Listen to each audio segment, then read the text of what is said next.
بعد الفيديو ده استحالة ان انت ترمي طماطم بايظة عندك في التلاجة. طبعا اي تلاجة فيها طماطم بايظة، واحيانا بنرمي الطماطم البايظة. بعد الفيديو ده هقول لك ان الطماطم البايظة دي كنز عندك، اوعي ترميها. هتقولي اتجننتي؟ لا، ما اتجننتش ولا حاجة. تعالى ما اقولك بقى هنعمل بها ايه. بس قبل ما نبدا الفيديو، لو انت ضيفة عندك جديدة في القناة، تشتركي في القناة كلمة اشتراك عشان يوصلك بالفيديوهات الجديدة، وتفعلي زر الجرس على الكل.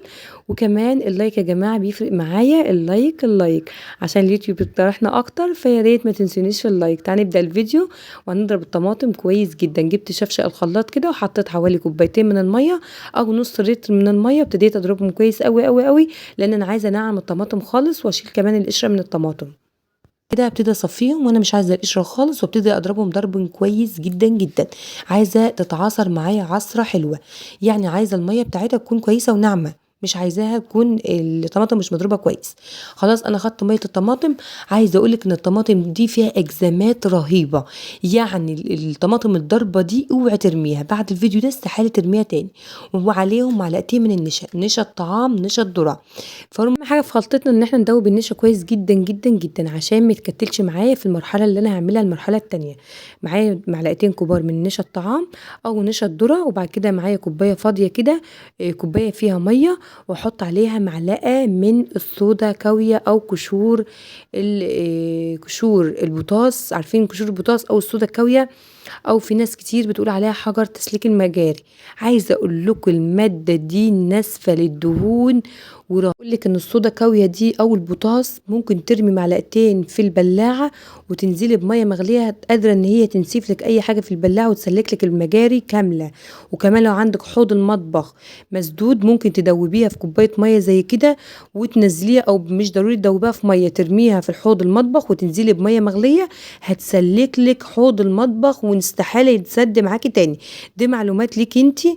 تعالي بقى نكمل معانا الفيديو، تابع الفيديو للنهايه لان الفيديو ده مهم جدا جدا جدا. ابتديت انزل بقى بماده البوتاص او الصودا كاويه اللي دوبناها في كوبايه الميه. طبعا الكوبايه تبقى سخنه ما تقلقيش، وهنزل واحده واحده كده على المعجون الطماطم. هيعمل معايا ماده لزجه كده او تقيله زي ماده البوتكس اللي بيستخدموها في المصانع بتاعه الصابون. عملنا ماده ناشفه كده زي ماده الصابون بالظبط بتاعه المصانع. ومعايا كوبايه من الصابون السائل. هبتدي اضيفهم كده واحده واحده. وتعالي ما اقولك بقى هنعمل ايه بمعجون الطماطم. يعني هتنبهري بالنتيجه. او اي نوع من الصابون اللي بيبقى مغلف، لا، بجيب اللتر السايب ده، بيبقى رخيص، وكمان بستخدمه في الحمامات وبستخدمه في الحاجات المنظفات.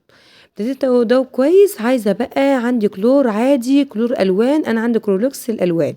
عندي كلور عادي، حط كلور عادي مفيش اي مشكله. هبتدي احط كده ربع كوبايه كده من الكلوركس الالوان. عايزه اقول لك بقى عملنا خلطه رهيبه، نتيجه رهيبه. تابع الفيديو للنهايه عشان هتنبهري بالنتيجه، فعلا هتنبهري بالنتيجه.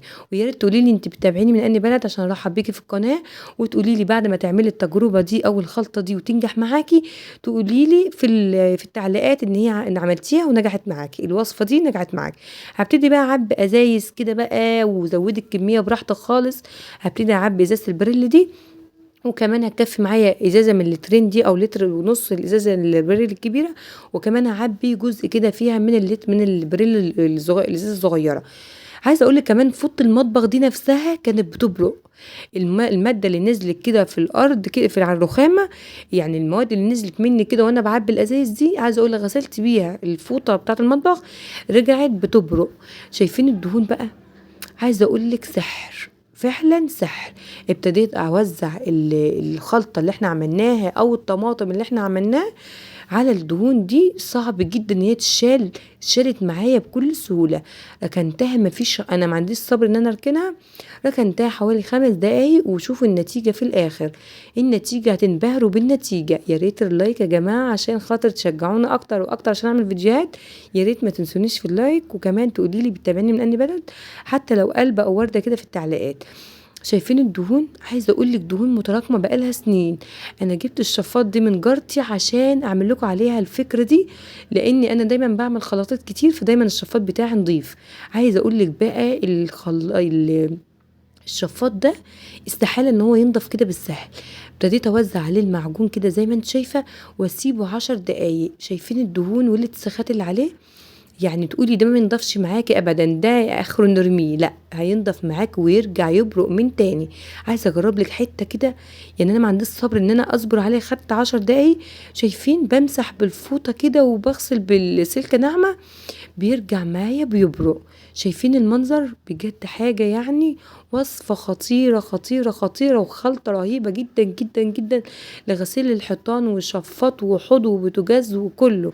عايزة اقولك منظف رهيب، منظف سحر من الاخر، سحر. عايزة اقولك بقى شوف الشفاط بعد ما يتغسل ونمسحه كده مسحة كده، اتفرجي بقى على النظافة وعلى اللي احنا نعمله، حاجة كده خيال. اجيب بقى سلكه ناعمه كده وشويه بريل، وابتدي بقى امشي ايدي بس كده، هو نضيف ما عادش فيه اي حاجه، وابتدي امشي كده ايدي بس على الشفاط، وشوفوا بقى هيرجع ينضف ويبرق معايا الشفاط، قولي لسه جايباه جديد. شايفين منظر الحوض؟ الحوض ده هرجعه دلوقتي معاكم بيبرق. انا سبت الحوض بالمنظر اللي انتوا شايفينه ده عشان لما انزل عليه بخلطه الطماطم هتقولوا الحوض رجع من تاني جديد. شايفين الشفاط بيبرق بجد يعني، وما تعبتش فيه خالص خالص خالص. مسافة ما حطيت خلطة الطماطم عليه، مكون الطماطم عليه، وسبته 10 دقايق ورجع معايا بالنظافة اللي انتوا شايفينها دي. حد يتخيل ان الشفاط ده هو اللي احنا كنا جايبينه في اول الفيديو؟ استحالة طبعا، بيبرق وبياض ورجع تاني من اول وجديد. تعالوا بقى اوريكم الحوض بقى والحنفية سيليستين. عايزة اقولك في السيليستين حاجة كده سحر، سحر بجد سحر يعني. كمان في السيليستين بيرجع معايا السيليستين بيبرق. هبتدي بقى اوزع كده في الحوض واسيبه 10 دقايق، واحط كده، كنا انا غسلت بقى الحنفيه بالمكون بتاعي، ما حطيتش نقطه بريل او نقطه فيبه على الحنفيه، هو المكون بس رميته كده على الحنفيه ووزعته على الحنفيه، وابتديت اغسل بسلكه ناعمه. عايزه اقولك بقى مش هتتخيلي المنظر، يعني الحنفية بترجع تبرق والسلستين بيرجع معايا جديد زي ما يكون من تاني. تعالي بقى نوريك الحوض بعد ما يتغسل كمان. شايفين الحنفيه بتبرق، سلستينها بيبرق، استحاله اي منظف يرجع معاكي حنفيه زي كده. وكمان البوتاجاز والحواض والحيطان. وعايزه اقولك المنظف اللي احنا عملناه مع بعض ده، او معجون الطماطم اللي احنا عملناه مع بعض ده، ناسف للدهون بطريقه سحر. عايزه اقولك سحر يعني، مسافه ما انا سبته وركنته كده بيشيل الاتساخات والدهون وكل حاجه. حبيت بس الف الكاميرا كده عشان اوريكم صح ان الحوض هيلمع معايا بطريقه رهيبه. والاثر اللي في الحوض اللي في قاعدة الحوض ده كان كلور خام، هو اللي عمل في الحوض كده، بس الحوض رجع معايا بيبرق. شايفين المنظر؟ بجد حاجة سحر. يا رب يكون الفيديو عجبكم، واشوفكم في فيديو جديد ان شاء الله. باي باي يا حبايبي.